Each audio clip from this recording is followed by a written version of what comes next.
By हूँ, झांसी की रानी। झांसी को अंग्रेजों के हाथों में नहीं जाने दूंगी।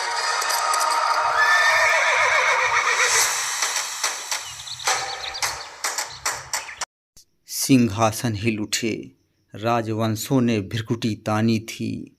बूढ़े भारत में आई फिर से नई जवानी थी। गुमी हुई आज़ादी की कीमत सबने पहचानी थी। दूर फिरंगी को करने की सबने मन में ठानी थी। चमक उठी सन 57 में वह तलवार पुरानी थी। बुंदेले हर बोलों के मुँह हमने सुनी कहानी थी। खूब लड़ी मर्दानी वह तो झांसी वाली रानी थी। रानी लक्ष्मीबाई ने देश की स्वतंत्रता के लिए अपने प्राण को न्यौछावर कर दिया। झांसी का यह महान किला 1857 के जंग का गवाह रहा है, जिसमें झांसी की रानी ने अपनी बहादुरी से अंग्रेज़ों के दांत खट्टे कर दिए थे। रानी लक्ष्मीबाई का जन्म वाराणसी में 1828 को हुआ था। इनका बचपन का नाम मणिकर्णिका था, लेकिन प्यार से इन्हें मनु कहा जाता था।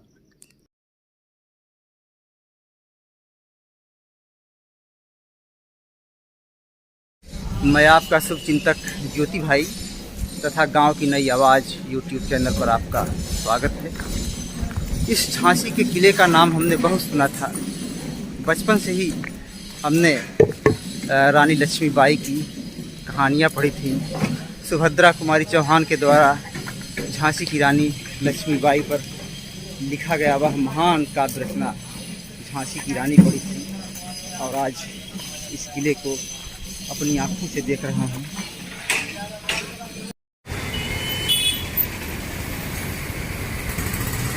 मध्य प्रदेश का ग्वालियर जिला यह वही स्थान है जहाँ झांसी की रानी लक्ष्मीबाई शहीद हुई थी।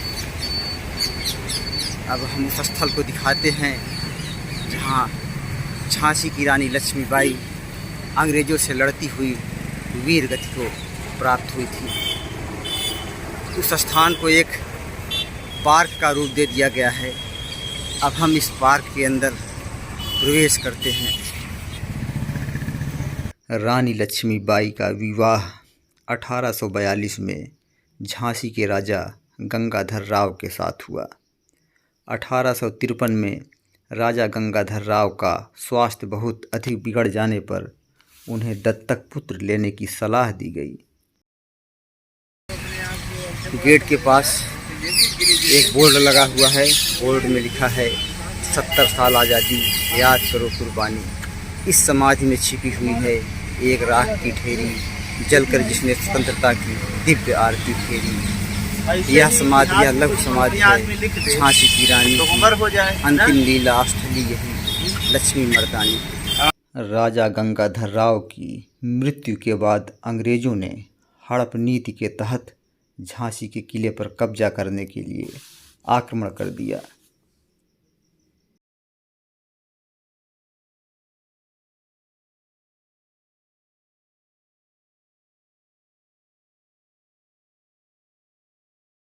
झांसी में जब अंग्रेज़ों ने रानी लक्ष्मीबाई को पूरी तरह से घेर लिया था, उनके सारे किले के दरवाज़ों को, तो वे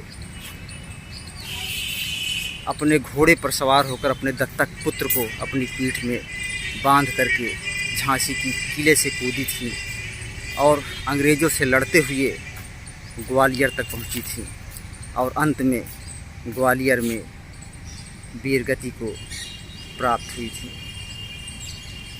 अंग्रेज़ों की तरफ से कैप्टन रॉड्रिक पहला शख्स था जिसने रानी लक्ष्मीबाई को अपनी आँखों से लड़ाई के मैदान में लड़ते हुए देखा था।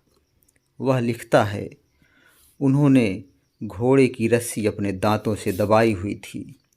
वो दोनों हाथों से तलवार चला रही थीं और एक साथ दोनों तरफ वार कर रही थीं। उनसे पहले एक और अंग्रेज़ जॉन लैंग को रानी लक्ष्मीबाई को नज़दीक से देखने का मौका मिला था, लेकिन लड़ाई के मैदान में नहीं, उनकी हवेली में। जॉन लैंग एक जाने माने वकील थे। एक जगह रानी के बारे में उन्होंने लिखा है, रानी मध्यम कद की तगड़ी महिला थीं। अपनी युवावस्था में उनका चेहरा बहुत सुंदर रहा होगा, लेकिन अब भी उनके चेहरे का आकर्षण कम नहीं हुआ था। उनका रंग बहुत गोरा था। उन्होंने एक भी जेवर नहीं पहन रखा था सिवाय सोने की बालियों के। रानी लक्ष्मीबाई के साथ लड़ाई में भाग ले रहे जॉन हेनरी ने अपनी किताब में लिखा है, रानी अंग्रेज़ों से भीषण रूप से लड़ रही थीं। एक अंग्रेज़ सैनिक जिसे वे देख नहीं पाईं, उनके सीने में संगीन भोंक दी थी। वो तेज़ी से मुड़ी और अपने ऊपर हमला करने वाले पर पूरी ताकत से तलवार लेकर टूट पड़ी। थोड़ी देर बाद घायल रानी घोड़े से नीचे गिर गई। रानी की सांसें तेज़ी से चलने लगी थीं। वो बोली, अंग्रेज़ों को मेरा शरीर नहीं मिलना चाहिए। ये कहते ही उनका सिर एक ओर लुढ़क गया। उनकी सांसों में एक और झटका आया और फिर सब कुछ शांत हो गया। मैं आपका शुभचिंतक ज्योति भाई और गांव की नई आवाज़ यूट्यूब चैनल पर आपका स्वागत है।